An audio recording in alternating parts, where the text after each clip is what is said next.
et à tous, bienvenue dans le podcast de Paris Basketball On Air, émission débrief au programme ce soir pour revenir sur le déplacement du Paris Basketball à Strasbourg. C'était pour le compte de la 23e journée de Betclic Elite et pour cela, j'accueille avec moi Flavien. Salut Flavien.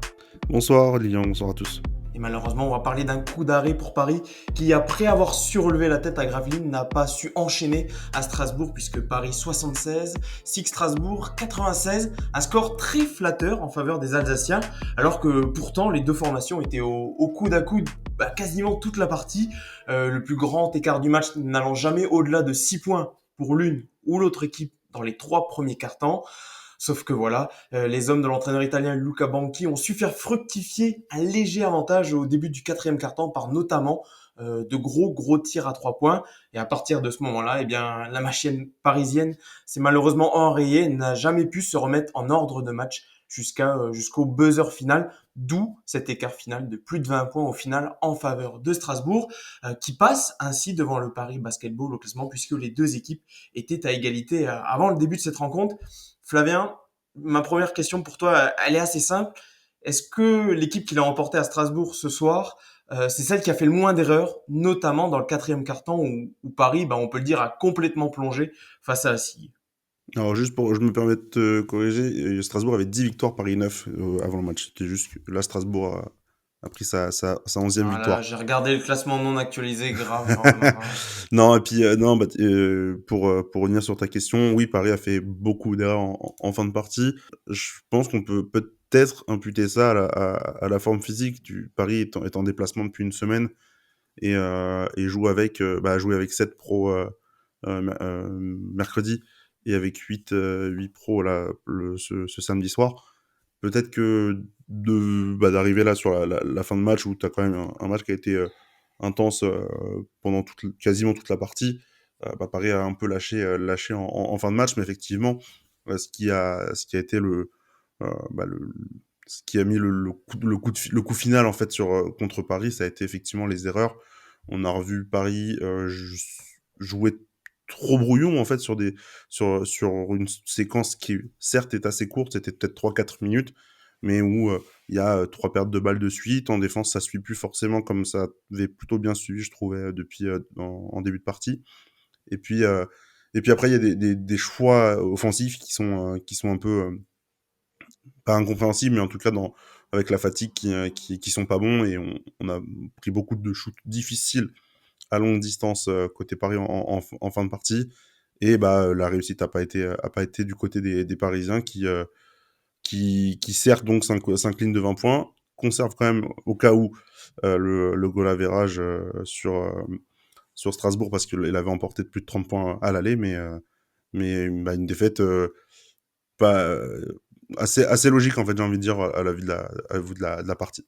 Je te rejoins sur l'aspect physique de la rencontre. Une rencontre en plus qui a, je trouve en tout cas personnellement, qui a manqué un peu de rythme. En tout cas en début de match, il y avait pas mal de coups de sifflet, de pertes de balles. C'était un peu haché. Et quand ça s'est un petit peu accéléré vers on va dire le milieu du troisième quart-temps, c'est vrai qu'on a l'impression qu'au bout d'un moment, on a l'impression que Paris a un petit peu lâché physiquement.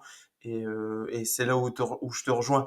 Mais c'est vrai que avant ce quatrième quart-temps un peu funeste pour Paris, on se le disait en off, Paris réalisait plutôt une solide prestation à l'extérieur. J'ai trouvé que, alors même si ça se voit pas forcément dans les stats, Tyrone Wallace a plutôt été bon en général dans la gestion de l'équipe. Il termine à 10 points et 6 passes au final, 5 pertes de balles également, ce qui a été un petit peu le péché mignon parisien ce soir. Mais qu'est-ce que tu as pensé déjà des 3 premiers quart-temps? Paris réalisait presque le match parfait jusqu'à ce quatrième quart-temps. Ouais, je pense plutôt que enfin, en tout cas là où moi je dirais que c'est plutôt parfait, ou en tout cas ce qui s'en rapproche, c'était plus la première mi-temps, parce que déjà dans le troisième quart-temps il y a des choses que j'aimais moins. C'est quand le rythme s'est accéléré en fait que j'ai moins aimé ce que Paris produisait, mais effectivement pour un match à l'extérieur, après une semaine de déplacement, enfin en fait l'équipe n'est pas revenue à Paris depuis son départ pour Hambourg. Il y a il y avait des choses intéressantes. J'ai beaucoup aimé ça va être le travail défensif, en tout cas en début de partie. Petit à petit, c'est un peu explosé, mais j'ai trouvé vraiment qu'il y avait des idées intéressantes. Alors après, Bodian Massa, notamment, tout début de partie, Paris arrivait à le laisser, à laisser sans toucher la balle. Le problème, c'est qu'il a pris 4 mi-distance et qu'il a mis les 4 dedans dans le premier quart. Et puis offensivement, tu as eu beaucoup de déchets, mais tu avais de la réussite au tir qui palliait un peu ce manque ce manque de justesse dans le partage du ballon. Puis effectivement, tu as des individualités qui étaient très fortes. Hein. Tyrone Wallace en première mi-temps avait encore été parti en tout cas sur une grosse prestation. Ismaël Kamagaté avait montré de très belles choses. Puis c'est vrai que tout a été un peu gâché par ce quatrième quart-temps, fin du troisième et tout le quatrième. Tu mentionnes le partage du ballon. On en revient souvent à cela dans les derniers épisodes, malheureusement. Mais est-ce que l'absence de Kyle Allman n'a pas encore pesé trop largement ce soir? Je te donne quelques pistes que tu vas pouvoir un petit peu détailler. Moi, ce que j'ai noté, c'est que mis à part le début de match, les débuts de carton de Paris ont tous été compliqués. Et ça, c'est le dernier carton en est un petit peu l'illustration, voilà, où Paris a définitivement lâché, mais également nombreuses pertes de balles, 17 pour Paris alors qu'il ne réalise que 18 passes, quand de l'autre côté, Strasbourg ne perd que 9 ballons. Et puis, plus que plus que le bilan comptable des pertes de balles, c'est la manière de ces pertes de balles. Je trouvais qu'il y avait énormément de précipitation, des pertes de balles des fois évitables, où le joueur ne cherche même pas à faire une passe, ou c'est simplement il s'emmène dans son dribble par exemple. Mais est-ce que c'est au final encore l'absence de Kyle Elman qui a pesé ce soir dans cette défaite pour Paris? Bah, pour moi, elle pèse depuis 2 mois, effectivement. Les pertes de balles de Tyrone Wallace, alors certes, il en perdait déjà beaucoup quand Kellerman était sur le terrain, ça change pas, mais, euh, mais il a moins il a pas ce joueur à côté de lui qui est un peu son pendant et qui va le bonifier lorsque Kellerman est sur le terrain avec Tyrone Wallace. Euh, le fait que Holman ne soit pas là, ça va donner des responsabilités ballon en main à un Bégarin qui a du déchet parce qu'il va tenter des choses peut-être un peu trop difficiles pour ce qu'il est capable de faire techniquement sur toute la durée d'un match. Aymar Gigic fait un match catastrophique et ballon en main a perdu. Il doit perdre 2-3 ballons. Et pour le rendement qu'il a eu, c'était vraiment assez pauvre. Globalement, en fait, Kyle Holman manque parce que les créateurs ballon en main qui le remplacent ne sont pas assez forts. Et après, on a vu Chris Goulding un petit peu aujourd'hui pour sa première avec Paris, peut-être sa seule apparition, on verra. Et, euh, et bah, ballon en main, alors c'est normal aussi parce qu'il vient d'arriver, mais ballon en main, on lui donne pas forcément les clés du camion pour remonter le ballon et amorcer les attaques. Donc, tu manques peut-être de solutions efficaces pour remplacer Holman pour l'instant. Et ça se voit sur le nombre de ballons perdus, le nombre de passes décisives, parce que s'il n'y en a qu'un seul joueur, en la personne de Tyrone Wallace, qui est capable d'avoir un rendement offensif, euh, d'avoir un coef passe décisive, ballon perdu plutôt bon, le reste de l'équipe est très en dessous de ce qu'il doit être en mesure de faire pour gagner ce genre de match. Et une efficacité qui a également été en berne dans le secteur du tir à 3 points, un aspect qui avait plutôt souri aux Parisiens face à Gravelines, mais là, Paris qui a pourtant bien débuté, et en fait, ça s'est un petit peu délité tout au fur et à mesure de la rencontre. Je crois que Paris a inscrit 4 3 points rien que dans le premier quart-temps, et au final termine la rencontre à 9 sur 29 à 3 points, tandis que Strasbourg, ben, un petit peu dans le sens contraire, eux ils ont plutôt bien fini, notamment avec Marcus Keane, qui termine la rencontre à 30 points, qui a fait très mal à Paris dans ce secteur du jeu-là. Est-ce que c'est là où Paris aussi perd sa rencontre? C'est parce que, bah, on l'a dit, Paris est une équipe assez dépendante de son tir à 3 points. Et là, bah, ils ont été un petit peu lâchés par ça. Une illustration avant de te laisser la parole, Gauthier Denis et Chris Golding, c'est 2 sur 11 à 3 points en cumulé. C'est sûr que quand tu es deux shooters maison, bah déjà, ils sont pas en rendez-vous. C'est difficile d'avoir une adresse à 3 points convenable dans une rencontre. Ah, complètement, complètement. Et puis tu vois, moi c'est la qualité des tirs qui ont été pris par les deux joueurs que tu cites sont très difficiles en fait. Ce qu'ils ont eu comme ticket shoot dans ce match. Gauthier Denis il en prend 7 je crois. Et il en rentre qu'un seul. En gros, ce qui m'a un peu frustré dans ce match, c'est qu'il prend des tirs qu'il doit pas forcément prendre parce que il est dans des positions où c'est très difficile de marquer et On sait qu'il est capable de le mettre, mais c'est quand même vraiment c'est des shoots en se retournant, ça va être beaucoup de tirs en mouvement, alors que il a d'autres, il aurait pu avoir d'autres situations où il y a parfois il est dans le corner ou à 45 et il attend que le ballon arrive, il lève les bras et personne va le servir, on va préférer prendre un tir un peu compliqué à l'intérieur. Et puis Chris Goulding, j'ai trouvé qu'il a pris des tirs difficiles et qu'il a juste pas été en réussite. Le seul qu'il met, c'est un 3+1 en fin de première mi-temps, qui est joli, hein, qui est qui est très très beau, mais en gros, là, le match qu'ils font, ils n'ont pas du tout été dedans. Ils n'ont pas non plus réussi à être trouvés, parce qu'on va pas non plus mettre la faute que sur les autres, mais c'est des garçons qui n'ont pas été facilement trouvés dans des zones et dans des positions efficaces pour marquer. Et ça manque beaucoup à Paris, parce qu'en face, c'est tout l'inverse. C'est Strasbourg. Alors Strasbourg défendait très bien aussi sur le shoot extérieur, et ils ont très bien joué le, le coup en fait pour eux en attaque, notamment sur le tir à 3 points. Marcus King, qui finit à 6 sur 12 de loin, a très bien joué avec ses grands autour de lui pour se jouer des écrans, notamment de Bégarin, pour trouver, certes, pas forcément des tirs faciles non plus, mais des tirs plus ouverts. Et eux sont tombés dedans, puisque lui, à lui tout seul, avec quasiment le même volume de tirs pris que Goulding et Denis, il a une réussite qui est beaucoup plus importante. Ouais, c'est vrai que si Paris a su profiter de l'avantage de taille qu'ils avaient sur les meneurs adverses, sur Keane et Frazier, notamment avec Tyrone Wallace qui essayait pas mal de jouer poste bas, c'est vrai que c'est intéressant ce que tu notes sur le fait que eux, de l'autre côté, ils ont réussi à faire payer Paris, pardon, sur notamment sur les écrans où eux, ils arrivaient à créer plus de décalage pour leurs petits sur les extérieurs et puis ça a grandement pesé sur la fin de match.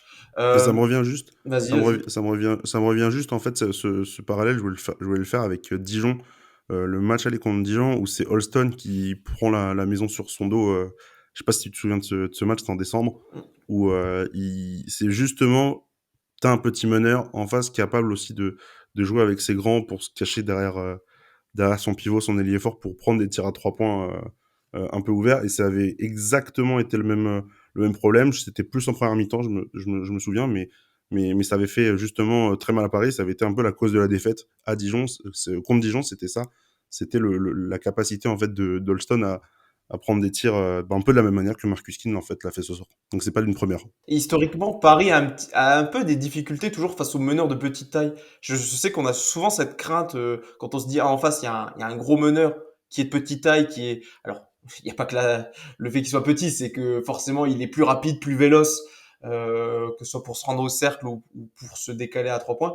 Et c'est vrai que enfin, dans mes souvenirs historiquement, je trouve il y a souvent eu des mixtapes de meneurs qui pourtant sont assez petits, qui ont souvent fait la chanson aux défenses parisiennes. Un dernier petit point avant de passer peut-être à l'homme dont on a envie de parler un petit peu plus côté parisien ce soir.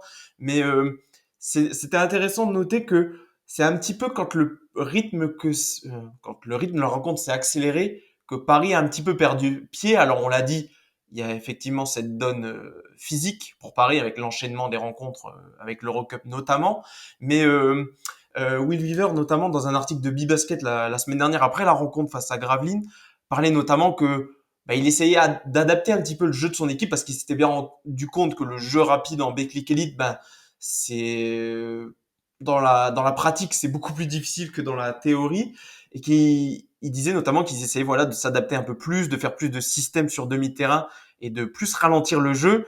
Et voilà, c'est un peu paradoxal ce soir que dès qu'il y a eu on va dire, il y a eu les 15 dernières minutes de la rencontre qui sont jouées à un rythme un peu plus élevé, et c'est là où Paris a perdu pied. Qu'est-ce que t'en retires, toi, Flavien?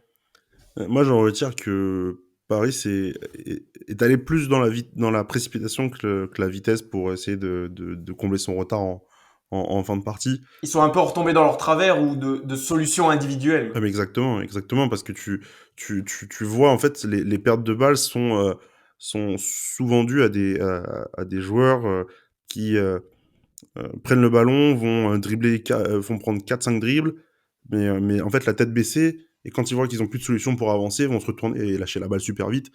Je pense qu'on est plus sur du manque de lucidité dû justement, comme on le dit depuis tout à l'heure, avec une donnée physique qui est forcément à prendre en compte après une semaine comme ils ont vécu.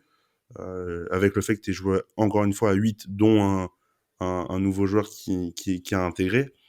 Mais effectivement, c'est quand le rythme s'est accéléré, en fait, Paris a complètement plongé. Et je me demande même en fait que si Strasbourg avait réussi à emballer plus rapidement la rencontre, je pense qu'on n'aurait même pas forcément eu le même type de match. On aurait peut-être eu un blowout, en fait, comme on a eu dans les autres matchs du soir dans le championnat. C'est à partir du moment où le rythme s'est accéléré, il s'est accéléré progressivement à partir de la mi-temps. Petit à petit, on a vu Strasbourg beaucoup plus à l'aise. Et à l'inverse, une équipe de Paris qui avait beaucoup plus de mal à stopper défensivement les attaques de Strasbourg. Et moi, je trouve que c'était plutôt en attaque côté Paris le problème, où ça se voyait vraiment que les solutions, c'était soit on prend un tir très rapide, mais c'était pas un bon tir, ou alors c'était un tir en toute fin de possession parce qu'on n'avait pas trouvé, on n'avait pas réussi à prendre de vitesse cette équipe de Strasbourg qui était très bien en place et qui avait un plan de jeu, à mon avis, qui était vraiment très bien calé sur ce que Paris pouvait proposer ce samedi. Parlons un petit peu pour glisser tout doucement vers la fin de ce débrief, d'un joueur en particulier, on ne l'a même pas mentionné pour l'instant, c'est Amir Sims qui on va dire dans les faits comptables, fait plutôt un bon match, 15 points, 4 rebonds, une passe, 2 pertes de balles. Là où le bas blesse, c'est le plus mauvais plus-minus de son équipe, moins 18. Euh, et je crois que ça reflète un petit peu ce que je viens de dire, ça reflète un petit peu ce que tu penses de son match, en tout cas ce soir, un petit peu en trompe-l'œil, de belles stats, mais au final un impact global qui est plutôt négatif pour le joueur américain. Ouais, je voulais en parler aussi parce que là, sur les 3 derniers matchs de Paris, c'est lui qui termine avec la meilleure éval à chaque fois. Que ce soit Gravelines, que ce soit Hambourg en Eurocup et puis donc Strasbourg. Je trouve son match ce soir catastrophique. Je trouve qu'il a une qualité forte qu'on peut pas lui enlever, c'est son tir à 3 points. Parce que c'est un des seuls, pour le coup, ce soir qui a été à droit. Et qu'on trouve dans des bonnes positions également, parce qu'il se fait oublier un petit peu là dans les corners. Ouais, qu'on ne le défend pas forcément des fois, alors que quand on le laisse ouvert, c'est une vraie gâchette. Ouais, mais je trouve justement en fait que c'est un shooter qui est pas forcément respecté en Belgique Elite, alors qu'il vaut 46% à 3 points cette saison. Mm. Moi, je trouve que ça a pas trop de sens. Mais en fait, comme tu le dis, là, ses stats, c'est l'arbre qui cache la forêt parce que les pertes de balles qu'il a, c'est des pertes de balles dans des moments critiques. Défensivement, c'est une passoire. Puisqu'il se fait prendre de vitesse par des garçons qui sont pas rapide, hein. Rodion Crooks, quand il démarre, quand il est à l'arrêt et qu'il arrive à te déborder et que tu tombes par terre, là c'était en début de deuxième mi-temps, c'est une séquence hilarante en fait. Et Ouais, c'est ça pas va aussi normal. vite qu'un bus, Rodion Chorus qui démarre. Ouais, voilà, non mais c'est un diesel, le temps de démarrage, etc. C'est pas normal qu'il arrive à se faire déborder autant. En fait, il cache sa misère défensive par une bonne production offensive. Mais je trouve que dans les faits, dans les moments qui ont compté, il a pas été là. Et que là, ces récentes perfs, ces récentes évaluations, on va dire plutôt positives, cachent le fait qu'il est, je trouve, pas bon dans les moments chauds. Et bon, alors c'est pas forcément nouveau, mais en tout cas en défense, moi là, je trouve que c'est vraiment un poids en fait pour l'équipe. Là, on en parlait juste avant d'enregistrer. Il a toujours un intérieur avec lui, là, que ce soit Evans ou Kamagaté, qui sont d'excellents défenseurs. Et en plus de ça, du coup, il arrive quand même à être ridicule en défense, à être ridiculisé en défense par ses adversaires. Et moi, c'est ça qui me gêne le plus dans sa rencontre, parce que je veux pas qu'on s'arrête à son évaluation, mais aussi au match globalement raté qu'il a fait pour moi ce soir à Strasbourg. Après, comme tu le mentionnais, le fait que Paris joue avec une rotation assez courte fait que tu peux pas vraiment t'en passer. Mais en même temps, c'est vrai que quand il est sur le terrain, en fait, il te pose un petit problème en termes de, comment dire, dans ta propre moitié de terrain. Je sais même pas, moi, avec son profil d'intérieur qui peut s'écarter, mais en même temps qui n'est pas assez rapide pour suivre les ailiers, mais qui ne peut pas du tout défendre à l'extérieur, enfin à l'intérieur, pardon, au niveau de la protection du cercle. Heureusement que Will River m'a dit que lui, il le voyait comme un pivot. Bah, je sais, c'est un pivot peut-être en ligue australienne, quoi, mais assurément pas en Betclic Elite. Et, euh, et ouais, c'est problématique parce que même en défense, tu ne peux même pas le cacher, quoi. Maintenant, les équipes adverses le savent, ils le jouent, et peu importe comment ils le jouent, comme tu dis, c'est une passoire. Donc en fait, peu importe la manière dont tu vas approcher la chose, tu vas normalement au moins créer une différence, si ce n'est marquée. Et c'est vrai que, bah, heureusement, ses prestations offensives, il est toujours plus ou moins efficace, que ce soit à 3 points ou même à l'intérieur. Il arrive toujours avec ses flotteurs à trouver des solutions. Et puis dans le jeu de passe, il est pas non plus inintéressant. Mais c'est vrai qu'il pose un peu c'est un souci parce que d'un côté, il t'apporte en attaque, mais en même temps, tout ce qu'il t'apporte en attaque, il te le perd de l'autre côté. Donc c'est vraiment compliqué de juger la saison d'Amir Sim parce que numériquement, c'est plutôt bon. Mais quand on regarde dans l'ensemble, c'est vrai on penche plutôt vers le négatif. Non, bah, je souscris à tout ce que tu dis. Et en fait, quand même je regarde un petit peu les minutes un peu qui ont été allouées à chacun dans la partie, il y a encore un truc que je ne comprends pas. Je dérive peut-être un peu, mais quand on voit que Weaver donne 28 minutes à Jeremy Evans, mais 30 minutes à Amir Sims et seulement 19 à Ismaël, qui fait une première mi-temps excellente dans l'impact, etc. Moi, je comprends pas trop, encore une fois, les minutes qui sont données enfin, comment il gère ses minutes pour ses intérieurs. Alors, ils sont trois, et justement, comme on le dit, t'as des joueurs qui ont fait un déplacement, qui ont fait de la route, etc. Comment tu ne choisis pas en fait de donner peut-être plus de minutes à Ismaël. Bon, j'ai peut-être encore un biais et c'est pas grave, hein, mais j'aime pas forcément aimer que tu vas donner tes minutes à Amir Sims, et tu peux essayer peut-être d'avoir une raquette Jeremy Evans Kamagaté. En début de match, il le fait parce qu'il démarre avec tous les deux dans la raquette, et ça marche vraiment bien, je trouvais. Et à partir du moment où Sims rentre, il y a eu pour moi un déséquilibre dans la raquette et en défense qui bah, du coup a été un peu fatal pour Paris. Et c'est bien dommage que ça soit comme ça pour le club parisien, parce que bah, c'était au niveau comptable, c'était une victoire qui était vraiment à prendre, quoi. C'est vrai que c'est assez paradoxal le match d'Ismaël Kamagaté qui joue 19 minutes mais qui prend peut-être le plus de tirs de la saison avec 12 ou alors pas loin mais en tout cas 12 tirs pris en 19 minutes, c'est un ratio plutôt important et ouais, c'est vrai qu'encore des fois l'utilisation des intérieurs est un petit peu parfois bizarre du côté de Will Weaver mais passons voilà une nouvelle défaite pour Paris là qui bon forcément met un gros frein pour une potentielle place en playoff. On verra dans les semaines à venir si Paris arrive à relever la tête. Pour tout doucement terminer ce débrief, un mot sur le match des espoirs, eux qui ont également perdu 92-78. Alors eux, ils ont un petit peu fait l'inverse des professionnels puisqu'ils ont un peu traîné comme un boulet un premier carton assez laborieux perdu 26-12. Kylian Maloya termine à 18 points, Kevin Moreno meilleur marqueur de l'équipe parisienne avec notamment 21 points. Mohamed Diawara et Maël Amon-Crespin ont également joué mais n'ont pas forcément été à leur avantage en tout cas statistiquement. On le mentionnait notamment que Paris s'était beaucoup déplacé ces derniers jours. Désormais, retour à la maison pour le club de la capitale, pardon, pour 2 matchs de suite à domicile. D'abord pour affronter Vorklo en Eurocup, match quand même important puisqu'après la défaite contre Hambourg, ben là Paris, s'ils veulent garder l'avantage du terrain, il va mieux falloir l'emporter face à l'une des moins bonnes équipes de cette compétition. Et vendredi, le derby face à Nanterre, le vendredi 17 mars, qui sera également très important, parce que ce sera un vrai duel pour le maintien, j'ai presque envie de dire, puisque Nanterre qui va jouer à la Défense Arena, l'Asvel devrait probablement s'incliner. Et donc, ben, voilà, ce match vaudrait son pesant d'or pour les deux équipes, Flavien.